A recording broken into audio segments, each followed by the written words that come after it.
All right, and welcome to Talk with John Michael on this February 26, 2026. We're getting close to spring. I'm happy about that.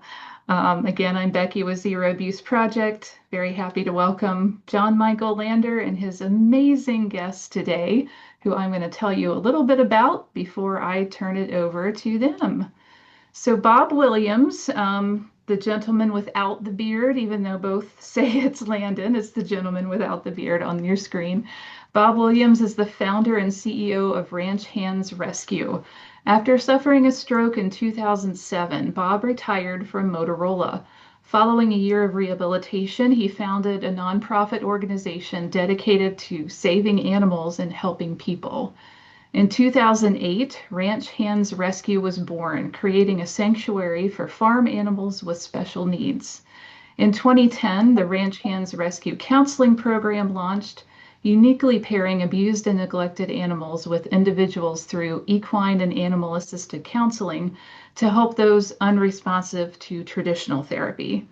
Bob's passion lies in helping innocent victims, especially children who require a non-traditional approach to uncover severe trauma.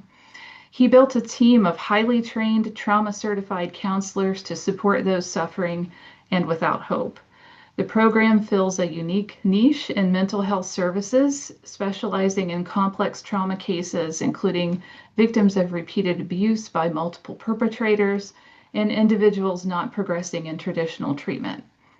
In 2021, Bob founded the House of Hope, the nation's first and only residential program and safe house for sexually abused young men ages 18 to 24, providing safety, healing, and a path forward for male survivors of sex trafficking.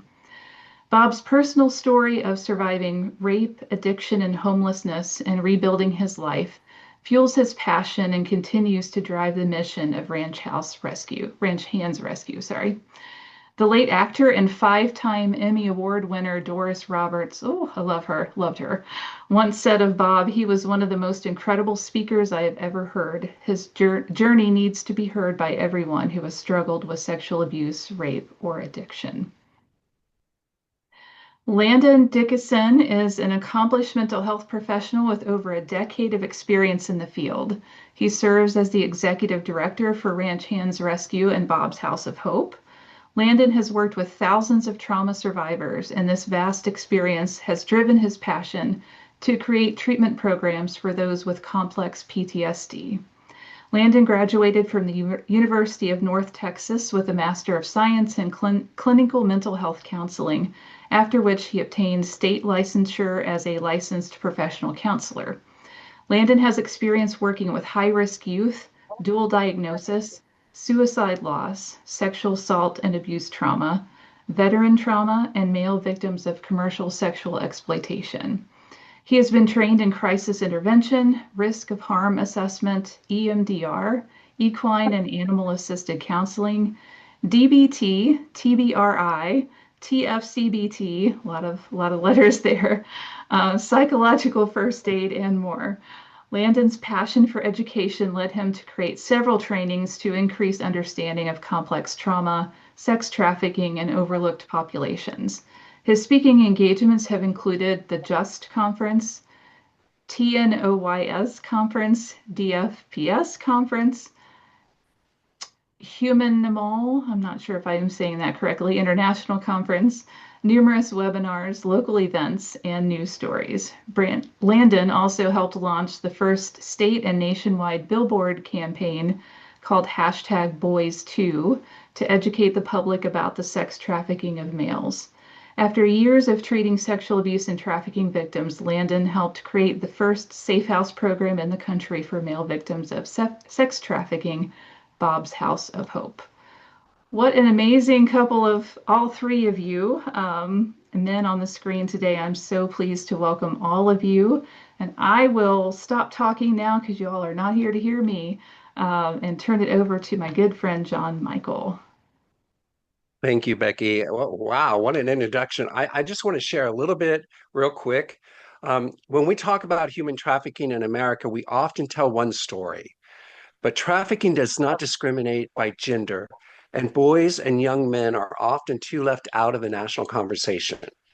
Across the country, services for male identified survivors remain critically scarce. Many are misidentified, some are criminalized, others are simply unseen. And when a young man escapes exploitation, the question becomes, where does he go? That's where Ranch Hand Rescue and Bob's House of Hope step in. One of the few comprehensive safe houses in the United States dedicated to young adult male identifying survivors of sex trafficking. This is more than just a shelter. This is a trauma-informed restoration, clinically click care, vocational training, and the rare gift of safety without shame. Today, I am joined with Bob, the one without the beard. The one without the beard, and Landon, the one with the beard. And Bob is the founder and CEO, and Landon is the executive director. Two leaders helping shift the nation's narrative by ensuring that male survivors are seen, believed, and given a place to heal. So let's begin.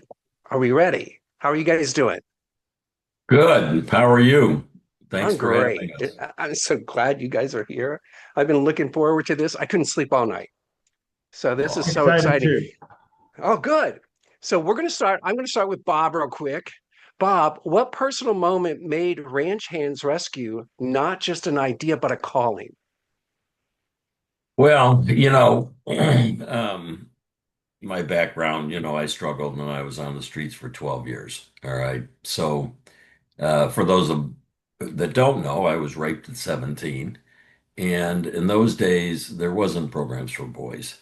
And so, I turned to drugs and alcohol. I was homeless by the time I was 20. I was trafficked in the early 80s by the mafia. Um, and, had 12 years of that life. I got clean and sober at 28, relapsed at 29, and I got clean and sober again, and I've been clean and sober now for 39 years.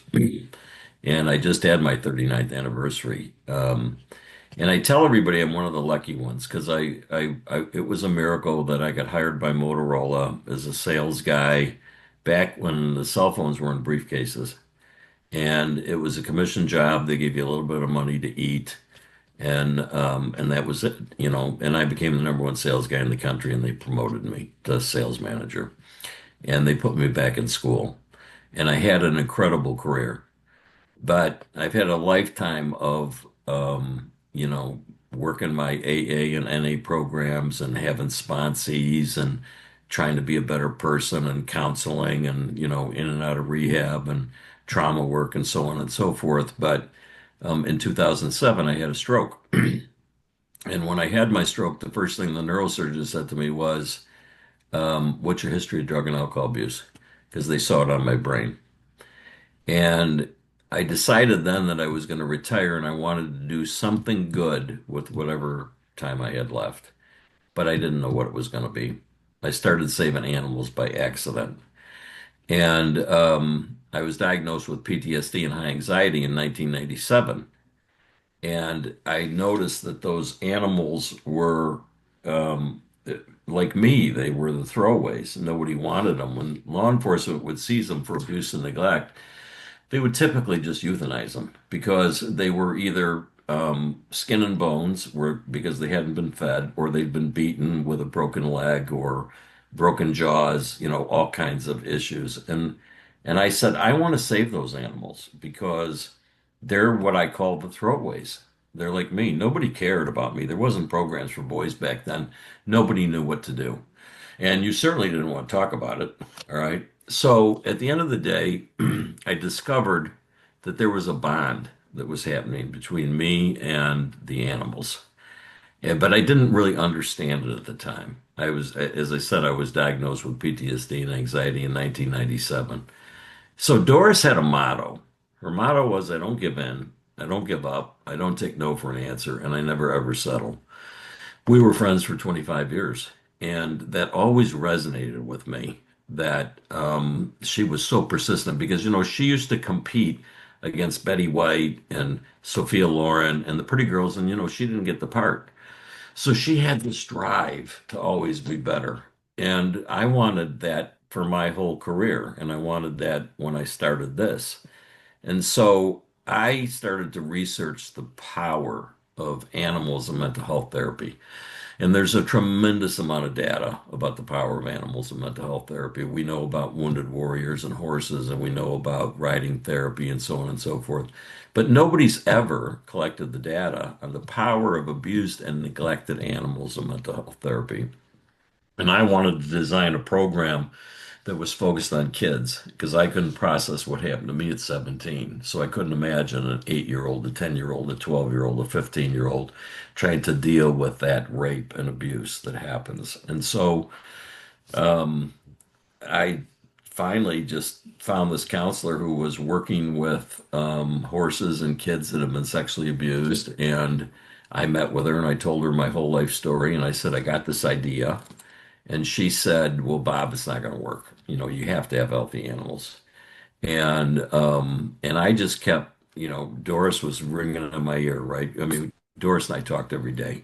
And, don't give up, don't give in, don't take no for an answer. So I just kept calling her. I think she got tired of me calling her. And she said, okay, I'll bring a couple of kids out there and I'll try it. All right. And so she called me up and said, let's meet for breakfast. And I said, all right. And she said, Bob, I think you're onto something here. I have a little girl who has not spoken for 3 months, not even to me. And in her second session with the horse, she told the horse what happened to her. And I said, wow, I told you, will you help me develop a program? And so this goes back to after you suffer the way that I did for 12 years, then the stroke, it's like you re-examine what's your life worth, what's your purpose. I have no doubt that those years and what happened to me then was God's way of preparing me for the work I've been doing the past 17 years, no doubt whatsoever. And so I developed this program, and now I don't have any clients. So I took it to the children's advocacy centers and I gave this presentation to the executive director and the clinical team. And they looked at me and said, this is the greatest thing since sliced bread. All right. And I said, great, let's do a pilot program. And the executive director goes, no, no, no, no, no. I got 21 counselors. I don't need you. I just think you're going to do incredible things in the community and you're going to help a lot of people. And I said, can I ask you a question? And he said, absolutely. And I said, can you save every child? And he thought for a minute and he said, no. And I said, then where did they go? And he said, let's do a pilot program. And that was the start of our counseling program. So when you think about Ranch Hands Rescue, Ranch is the animal sanctuary, Hands is the counseling program, and Rescue is now Bob's House of Hope, which is the first and, by the way, only safe house in the country focused on young men that have been sex trafficked. Because of Doris's mentorship, right, and my drive, we did amazing things on the animal side. All right. We put the first horse in the world in a prosthetic leg without amputation. We did the first ever open heart surgery in a sheep in the world. We did the first ever stem cell transplant with nanofiber technology in the world. We have a dog with three prosthetic legs. We have all these first evers. It was the same with our counseling program. Thousands of people, primarily kids, have gone through that program and completed success.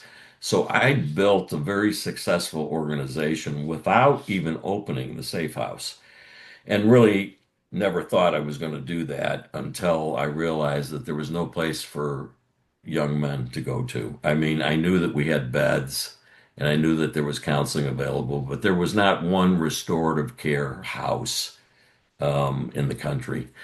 And what I'm most proud of is that Landon and I were able to build that together. He's like a son to me. I love him like a son. And I was able to take his expertise because he's one of the best clinicians I ever met. All right. And I want to, before you get into some of the other questions, just give you a little history on Landon. When I hired him many years ago, my criteria for hiring counselors was if I relapsed, would I go see him? All right. And that may not be a good thing, but that's how I hired him. And I knew that he had a gift. All right.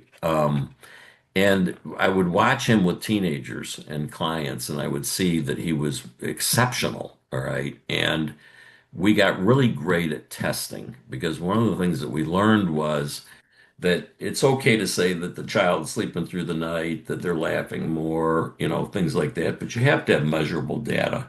You have to have self-validated testing. And what's acceptable across the country is about 60% reduction of symptoms. And so I would look at Landon's testing, and he was running 88, 90, 92% reduction of symptoms. And nobody had ever heard of that before. And this is all validated testing. And so what he's doing is working. And so people are calling me from all over the country saying, how are you getting these kinds of results? So I said to Landon, look, we want to promote you to clinical director, right? And we want you to take our team of professionals and make them like you, all right? We want a Super Bowl team, all right? Which he did, all right?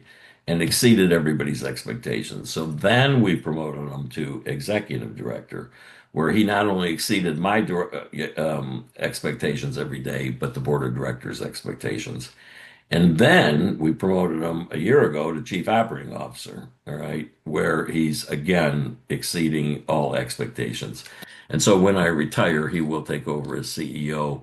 He's known internationally. He's extremely well respected. One of the things I think in my legacy is being able to work with an individual like him. He's young, he's hip, he's smart. I mean, he's got it all right? But most importantly, John Michael, he has the same passion for helping others, and especially these boys that you and I do, all right? And really bringing this to the forefront. And he's young enough that he can do that. And he's got a lot of incredible ideas. And I'm really excited that he would join me today with you, because I just can't say enough great things about him. I love that. I love that so much because I think about it all the time, and following what Landon has done, my first thought was, I wish I knew him when I was going through my situation. I wish that I could have talked to him then. And I'm like, you can still talk to him now. It's not going to be a big deal. You can still talk to him, but he's done such a great thing. And the both of you, and the animals. I'm coming out to visit the animals. I have to. I have to Yeah. do that. So, but I want to get over to Landon real quick. When you stepped into the leadership role that Bob had set up for you, what did you feel was sacred to protect? What was your whole, we talk about your passion, which is always there. Whenever you meet Landon, anyone, the passion comes first, then the handshake. It's like this aura of love and compassion and empathy, and it just hits you, and you just feel so safe and comfortable. So I'm going to let you talk, Landon. Oh, what a beautiful question. And thank you, Bob. It's very kind. I really appreciate what you said. So for me, I always want to take it back to basics because it can get really complicated, right? I mean, it's actually called complex PTSD. And it's complex and it's complicated, and it can really get in a person's head, both as a clinician but also just as a human being. Like, oh my God, this is such a big issue. How do we even begin to tackle this? How do we even begin to address these challenges? And so what I kind of came to as in the course of this work, and I love that you said sacred space, because that's how I think about counseling, is that it's a sacred space for the individuals. And so what I came to is, you cannot have recovery without connection, and that's connection to self and to others. You cannot connect with yourself or others if you don't trust, and you cannot trust if you don't feel safe. So everything we did with Bob's House of Hope and the counseling program began with that foundation of first do no harm, safety. You have to not only be safe, but feel safe. And felt safety is very elusive, especially when you've been through so much trauma, because for many youth, especially when they were trafficked or sexually abused, physically abused from a young age, that chaos, that lack of safety becomes the norm. And so in the absence of chaos and fighting and all the things to survive, you kind of create it yourself because you're waiting for the shoe to drop and you're terrified. You know it's coming, even if it's not. It feels like it is. And so getting a person to not only safety, but helping them discover what felt safety feels like, that's the turning point for then building trust. And then once you've built trust with yourself and others, now you can actually form a true healthy connection, both with yourself and with those around you. And that's where the animals are so very powerful, because they don't come in with an agenda. They don't come in with expectations. They just respond to you as you are. And if those watching this today and watching it later, if you take nothing else from what I say today, please take away that you have to have safety to build trust. You have to have trust to build connection, and you have to connect in order to recover. And so for me, that's the sacred continuum that is vital to this work. And that's outstanding. That's just incredible. And I love the fact that you said that it's the normalization of what happens to survivors, how we normalize what our surviving methods are to get through the day, and to be able to look at that and then work it backwards and try to uncover those things for them. And my next question is kind of like what we're just talking about, but I wanted to know if you would expand, either you or Bob, about what makes Bob's House of Hope a comprehensive program, not just an emergency shelter. That's a great question. Bob, do you want me to take that, or you want to? What's that? Okay, got it.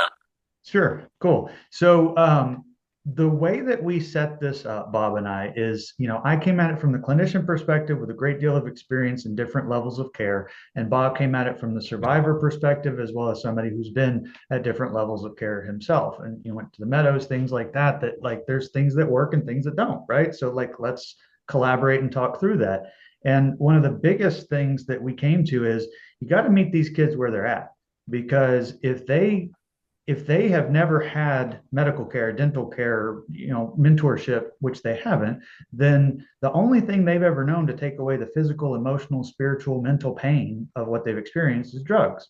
And so if we don't do for them what they meet their needs quickly, they're going to go back to the drugs because of addiction, and then what I just said. And so that is a big uphill battle. But let's also not forget that that's what traffickers do at the beginning. They make all these promises of how they're going to take care of them. It doesn't start with the abuse, it starts with the promises. And so if we really take a hard look at that, we are sending up red flags to them by saying, we're going to get you in here, and I'm going to do this, and we do, So what we came to is, we got to move with lightning speed and say what we're going to do, then do it, and do it quickly. And so what that has looked like to create this wraparound care that we talk about is, we have partnerships with psychiatric provider, medical provider, dental provider, legal, mentorship, exercise, vocation, education. I mean, the list goes on, spiritual and religious services, like all of these things that a person needs holistically in their life, not just for recovery, but just to be a person in the community, right? It's this continuum of support, and we have to do it quickly. So those initial services, like medical, dental, psychiatric, that's within the first 72 hours, or even before they come in the house. Because our thing is, if we don't do it quickly for them, then that pressure is going to build up of, oh God, when's the shoe going to drop? Like, when's the hammer coming down? But also, if you've got real examples, abscesses in your mouth, glass embedded in your feet, a broken bone that wasn't set right, active injury and wounds. If those aren't treated quickly, then again, you're going to leave, you're going to run, because you just can't stand the pain that you're in. And so that's why we set up all of those services with partners through who we've trained and ensured they have trauma-informed practices, and that they understand these young men are going to make mistakes, and that they're going to work with us when they do. That gives a level of safety that allows them to get those basics, and really more than basic, like really in-depth needs addressed quickly, so that they can see there's another way forward. I don't have to continue to rely on those maladaptive coping skills from my past.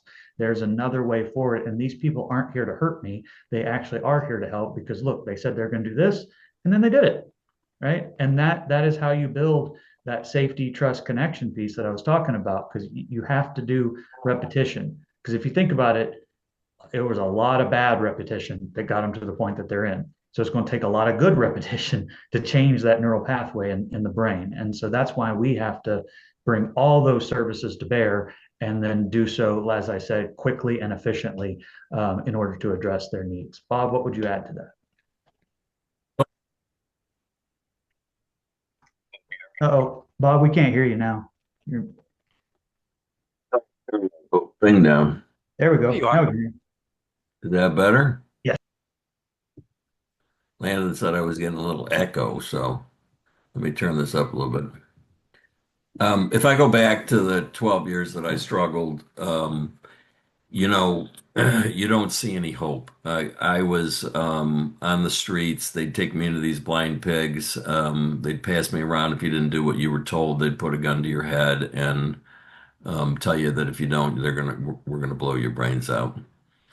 They'd beat you into submission, um, totally controlled by drugs. I mean, they give you enough drugs to get you so high you'll do just about anything. And so I knew that the boys were going to have a tremendous amount of challenges because I did. And as I was getting clean and sober, I had a tremendous amount of anger. And I really, for all those years, didn't. I don't understand why God never took me. All right, I just never understood why how I made it through. And um, and so I said to Landon, we're going to have a lot of challenges here. And as I interviewed safe houses for women, I noticed that they would kick them out for any little thing that they did. Okay. And they would, especially if they got mouthy. And with Landon's strategy of meeting them where they're at, I really bought into that because I knew that these are young men. Okay, they've been taught all the wrong things. They know how to lie, cheat, steal, fight, and manipulate, just like I did. All right. And on top of that, fentanyl's at everything, and they're addicts. And on top of that, they have an average educational age of seventh grade. Their emotional intelligence is somewhere between 10 and 13. I mean, there's a lot of challenges, right? You've got HIV, you have a whole host of health issues. They've never had dental care. So, so Landon said, look, we're going to not only use trauma-informed therapy, but we're going to use trauma-informed accountability, and we're going to teach these kids something. So one of my favorite stories is we have a young man here that he was trafficked by a gang. All right. And the way that the gang would solve problems if you had a fight with another boy was they'd give you a knife, and whoever was left standing survives. Okay. It's just that simple.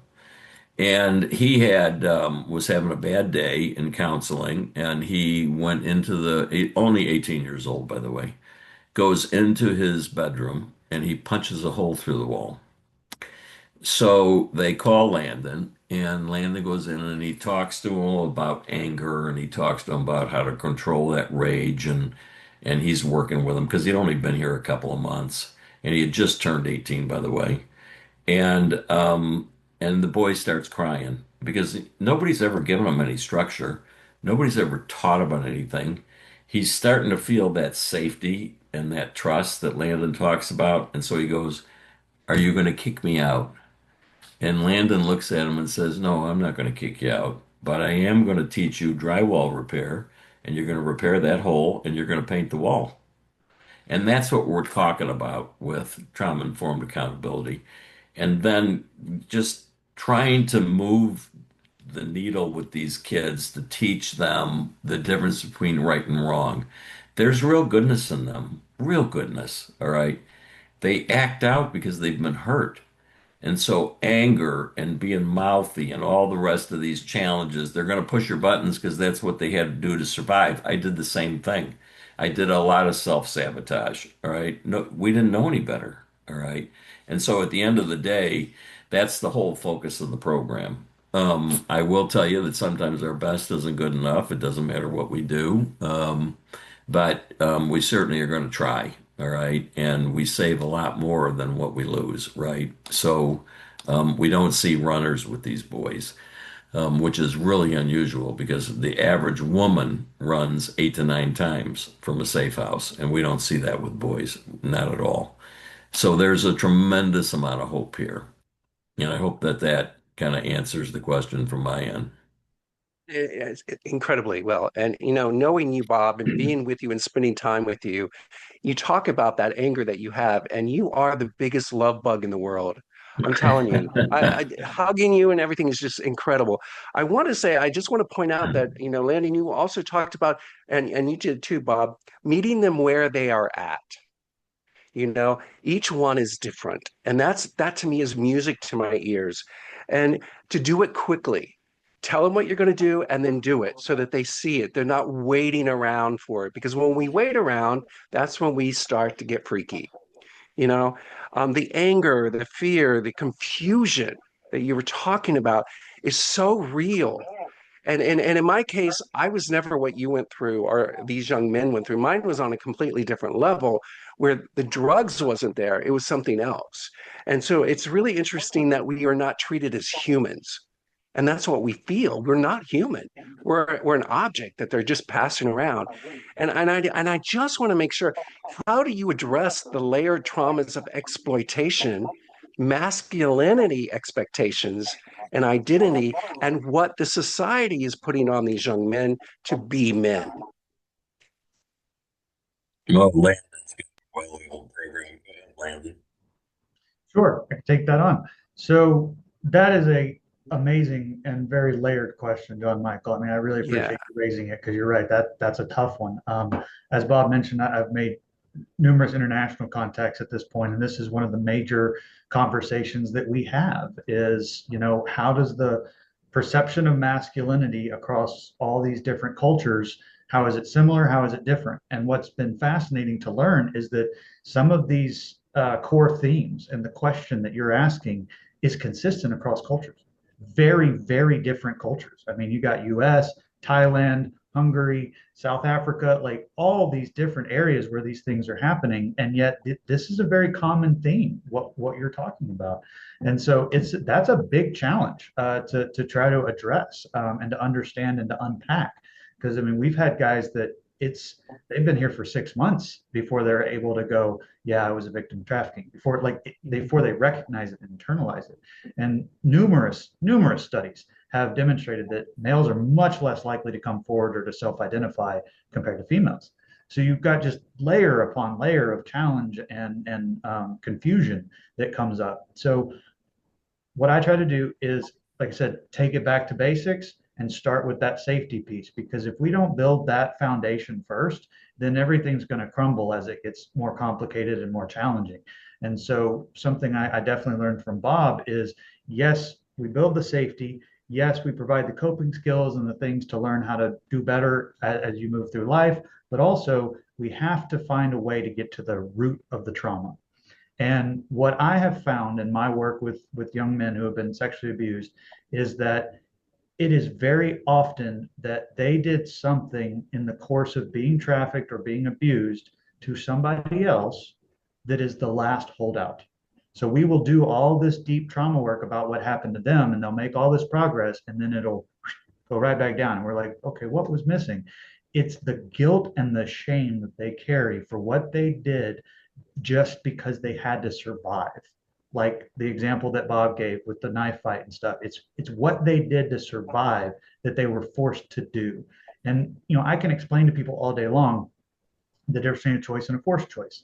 The example I always give is if you're sober, like Bob, celebrating 39 years, if somebody puts a shot of whiskey in front of you and says, drink this, you have a choice. You can choose to drink it or not. It would be mean of that person to do that, but you have a choice. That same scenario, but they put a gun to your head and say, do it or I'll kill you, or put a gun to the head of your loved one and say, do it or I'll kill them. That's not a choice anymore. That's a forced choice at best.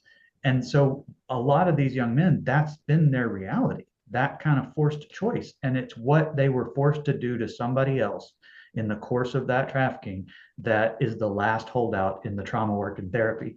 And where I think this really answers the question, at least as best I can at this time, is to say that underneath all those layers of what it means to be a man and masculinity and whatnot is the same common core of vulnerability and disconnection and harm to self and others that all humans and all animals experience. And therefore, it's not until we get to that common core that we really see true change and recovery. I love that. And I just want to go a little further with this, and then I want to go over to Bob real quick. The whole thing about the trafficking and not recognizing that we are being trafficked. No, a lot of people don't understand. How could you not realize that? Because we were too busy trying to survive. And people don't understand that. And they think, well, why didn't you just run away? Why didn't you fight back? They don't also, and you brought it up too, it's not just about us. We may be protecting someone else. It could be a younger kid that's in the line with us. It could be a parent. It could be a pet, you know. And so I just want to make sure that that's understood because that's really the crust of it. And that's what makes us afraid to come forward to talk to police also. Because, you Absolutely. know, if I come to you and I tell you about this, what's going to happen to that person behind me? You know, and so, and I love the fact that, you know, you and Bob said that there are good in these people, in these young men, and there's empathy. And if you stop and just look at it, they're exuding it, they're showing it in many, many ways. And I want to thank you both for that. And now I want to ask like this question is, what are the biggest misconceptions about trafficking involving boys and young men that our society is still being blind to seeing? And then I have a follow up with that one, but I want to hear what you both say about that. Is that one thing so Landon was saying, John? You know, every young man that comes in, I meet with them and I tell them my story.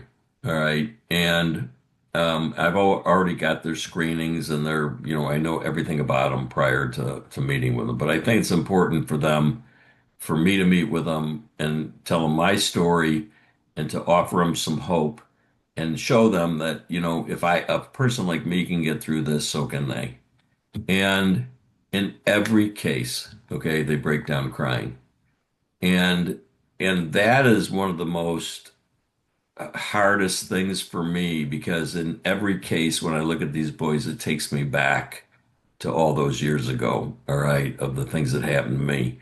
And it's very difficult to deal with, all right, but I know that we're doing the right thing because I know that we're helping them, all right.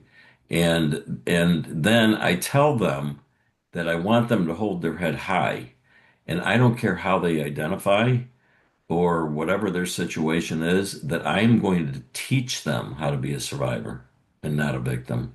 That I am going to give them back their power, all right, so that they can go out and have a full and productive life, all right.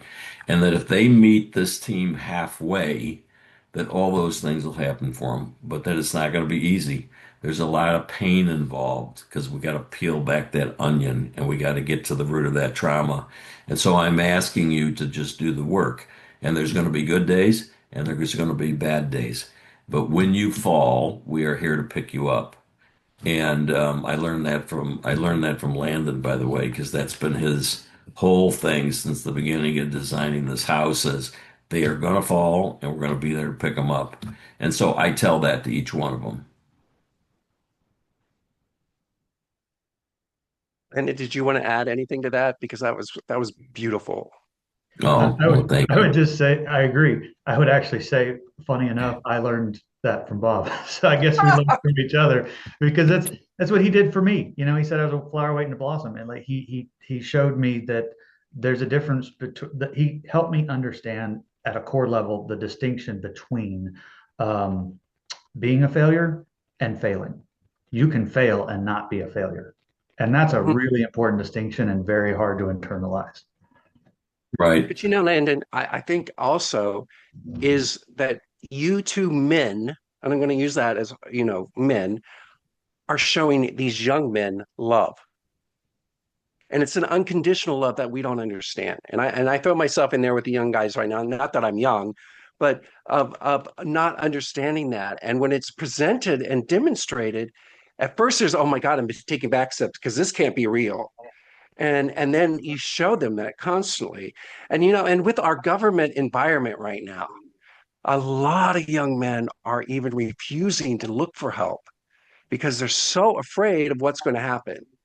You know, I had a couple of young men who were wanting to go forward and talk about what they have done, and now we have our situation, and they're saying, this is not. I don't want to, you know. So, how do you encourage them to come forward? Because unless they ask for help, we can't help them. You know, and one of the things I realized in my own discoveries that, you know, police officers I have a problem with sometimes, but I realize that I am blaming the police officer I'm talking to today for what a police officer did a long time ago. And if I really want help, I've got to understand and trust these people to move forward because it's not their fault. They didn't do it.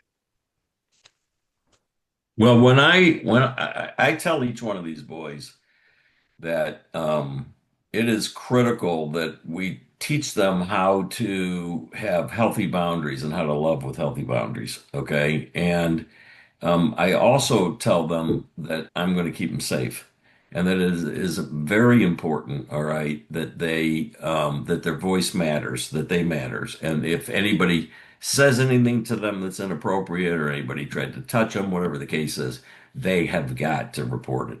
All right. Um, and so that has to be very clear. But in terms of kids coming forward, I would say that I think there's a lot more compassion. Um, than what most people think there are in terms of this issue. I meet with politicians in DC and Austin on both sides of the aisle. And I will tell you that the conservative movement, um, as Christians, I don't think there's any judgment in terms of the victims. At least that's not what we're seeing. And I think the most important thing is when I speak, I always have individuals come up to me and say, I was sexually abused as a child, and this happened to me, and so on and so forth. And now you've given me the courage to get the help that I need. Um, I think the trans issue is where there's challenges because nobody wants them. And that's a very difficult situation because we take trans kids here and I tell them that God made them pure and beautiful and that we are all God's children and that they are just as important as anybody else and that they get to be who they are. All right. And that they should hold their head high and be proud of who they are. And that's not acceptance. It's just the human thing to do. All right. And the right thing to do and then to support them in their initiatives. Because if we teach these young people that we're going to help them achieve, they all have dreams, they all have wishes, right? That we're going to help them to become mentally healthy so that they can follow their dreams, right? And become productive members of society. And there's this whole great big world out there just waiting for them to go take it. The most important thing we can give them is hope and then all the support services and everything around them and encourage them to be the best they can be without judgment. Okay. And if they want to be a ditch digger or a doctor or whatever the case is, right? Or an Olympic athlete, we should encourage them, right? To move forward with their dreams and their goals. And these kids all have special talents. The musical piece of this, we have a music room because I think music is so, and they love to sing. And we have one boy, he plays the drums, he plays the guitar, and he plays the piano. And to see them in there, right, teaching each other and singing and just enjoying life after what they've been through, it's the greatest thing I've ever done or ever witnessed, to watch these young men heal, right?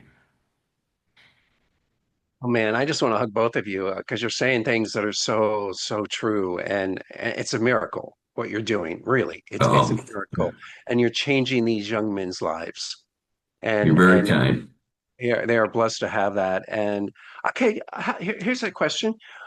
You've done so many incredible things with these young men. You use animals to help work with them and help with their therapy. You've got the therapy session or the I don't know, counseling, and maybe that's a better word because a Hmm. lot of people have a hard time with that word therapy. I do. And you've got all these incredible abilities. You're looking for their talent. You're looking for what they like. You're looking to cultivate who they are, and they all could be different. And each person is getting able to do that. So, what is your next big success for Bob's House of Hope? Well, Landon, I'm going to let you take this, but I'll just tell you that is a very complicated challenge because these kids, nobody's ever talked to them about their hopes and dreams, right? So they have no idea of what they're interested in. Do they like taking things apart and putting it together? Do they want to get back in school? I mean, are they going to learn English, for example, for those kids that were brought in over the border? Um, And what exactly do they want to do in life? And so we have to have internships and let them get out and try different things. But remember, we have young men who, when they get to us, don't even know how to brush their teeth correctly. They've never had any medical care, as Landon mentioned. They've never seen a dentist. They don't know how to take a bath correctly. All right. They've never washed a window. They don't know how to wash a pan properly or load a dishwasher. So you're starting off with all these basic skill sets because, as you said, they're all very different and they have different levels of achievements of what they've been through. But these are primarily street young men that have been on the street and they've been victimized and had survival sex, right? So it was the same for me. I had a lot of survival sex before I was picked up by the mafia. So at the end of the day, there's that time frame takes time to get them through to even believe that they have the ability to dream about getting a college degree or learning a trade or whatever the situation is. Okay. That's critical need. And Landon, what would you add? So to answer the question and address it, it is about that holistic continuum of care and giving them opportunities. As Bob puts it, we want to set them up with a level playing field because there's real goodness and there's real talent, there's real ability. They just need a level playing field and the support and encouragement to go out and do it. And like Bob said, sometimes that does take time. It's not something that happens overnight. And so these managed care settings, 30, 60, even 90 days, that's not enough. I mean, a lot of psych hospital stabilizations are 3 to 5 days. You don't stabilize from high intense trauma and drug abuse in 3 to 5 days. It just doesn't. That's not how the physiology works. Let alone the mental and psychological and all those other pieces. So what we're doing, and I'm super excited about this. Not only have we built this holistic wraparound care program, and I do want to mention that we do have a stages system for these young men, and we set it up to mirror the stages of childhood development. There are 6 stages from infancy through early adulthood. And we have set up our stages system so that we can demonstrate, okay, you have cleared the developmental milestone that may have been missed. And so now you're at the next level. The best way to think about that is if you've got an 18 or 19-year-old who is sucking their thumb whenever they get stressed out, that tells me they got trauma as young as 18 months or before. So we got to clear out those developmental milestones so that when they graduate, you're dealing with an emotional adult and a chronological adult rather than a child in an adult's body. Because a lot of times their emotional age is 12, 13, 14, sometimes even younger, especially when you're dealing with the neurodivergent group. And so building that out and giving them that opportunity over the course of a year or more is really where the opportunity for all those recovery pieces comes in. And what we're finding is there's a lot of young people, 15, 16, 17, being identified, and there's nowhere for them to go. And then you've got those that are 25 and up that are just now discovering it or have been through a program or two, but they're not quite on their feet yet, or they've gone through ours and they've made great progress. But the real world itself, all the bills and navigating these complex. I mean, I feel like I have to have a master's degree just to navigate my own advocacy medically. All those. So giving them the opportunity to learn those skills while still being in that kind of safety net of support. The way we're doing this is we're going to open a 90-day stabilization program for 14 to 17-year-olds. We're going to get them in off the street, get them stabilized, medical, mental health, all of that, get them assessed, and then figure out, okay, what's the right next step? So instead of just sticking them where there's a bed, it's actually taking the time to figure out what is the right step next. So let's say they're 17, they're aging out, and they've been trafficked. Well, then they can just literally walk across the street into our adult program, right? Mhm. If they're, let's say they're 14 or 15 and they haven't been trafficked, but they do have a history of being homeless and some other form of exploitation. Well, they can go to a partner organization that we work with very closely, or several. We have options in that regard to help get them to the right care for them to give them the best chance at recovery. We are also opening an affordable living unit for those that are 25 and up because they can't be on the same property as minors. It's a state requirement. So the idea here is that we're putting together a continuum of care from 14, which is about the age that we know it first starts to happen, sometimes younger, obviously, but that's kind of the average age, all the way through 25 and up, because we know this isn't a one and done, quick move on kind of thing. You need those opportunities at each stage of development in order to grow and move forward in life. So that's our next step for Bob's House of Hope that we're super excited about. Yeah, That's incredible. Go ahead, Bob. What were you saying? I was just agreeing with him. We were super excited about it. I'm really proud of it because I think that we've got to be able to identify, are these kids runaways? Have they been sexually abused? Are they being sex trafficked? If they are, we'll house them. With all of our partners across the state, where's the right place to put them, all right, to give them the best chance at healing? So it all depends on the circumstances. That's So we're brilliant. pretty excited about this. Think about it like an emergency room. You go into the ER, they assess you, they figure out you're going to intensive care, you're going to surgery, you're going to get a bed, whatever the case is. We're going to do the exact same thing with these kids, and try to help as many as we can. And you're doing it. You're doing it. Thank It's you. happening and it's impressive. And now, I just want to turn this a little bit onto you all and look at the people who are working with these kids. And how do you protect your team from secondary trauma and burnout? Well, I'll tell Because you, you guys that are on is, 24/7 a lot. I've talked to you in the evening, and you have to go to meet someone, and stuff like that. And I know that Landon has, is like on call 24/7 as well. How do you keep it from being a burnout? well, let me, before Landon answers that, tell you that he's built a culture here that I'm really proud of because, I come from a work environment. Motorola was pretty strict and tough and old school, and you know what I mean. And as I mentioned, Landon's hip and cool, and but his whole strategy has been it's not just about the boys being respected and meeting them where they're at, but it's the same thing with the staff. It is a tremendous amount of training, all right? And it is constantly checking in with them to see how they do because it is very heavy work. I mean, the things that these boys tell us, because they're in counseling, right? They're in group every day. There's a lot of different activities.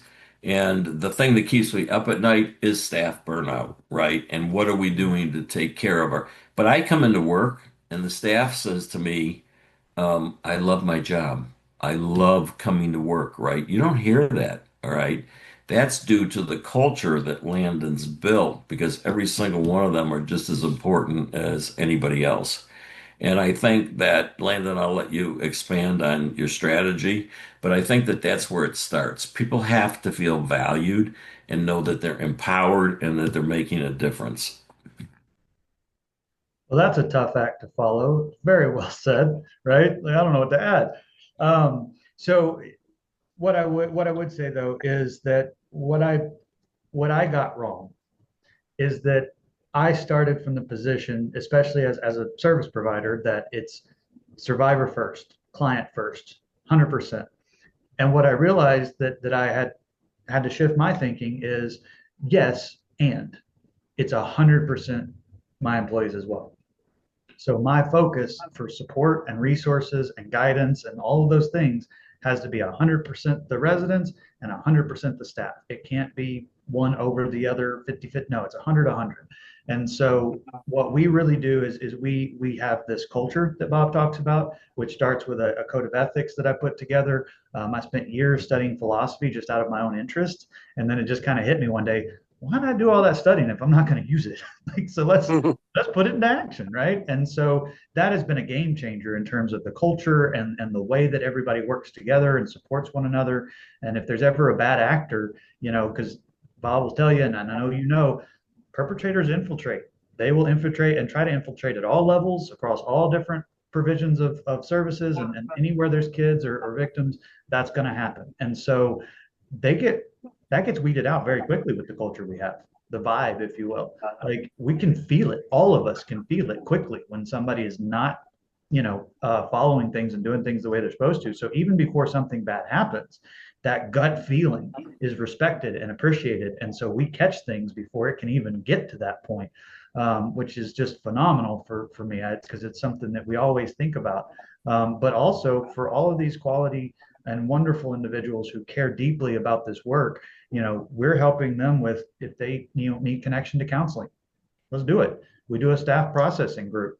That music room that I was talking about, um, or that Bob was mentioning, that also has a little regulation corner because it's quiet in there when there's nobody playing music. And so it's like got all, a weighted blanket and stuffed animals and, essential oils and, things just to help calm, right?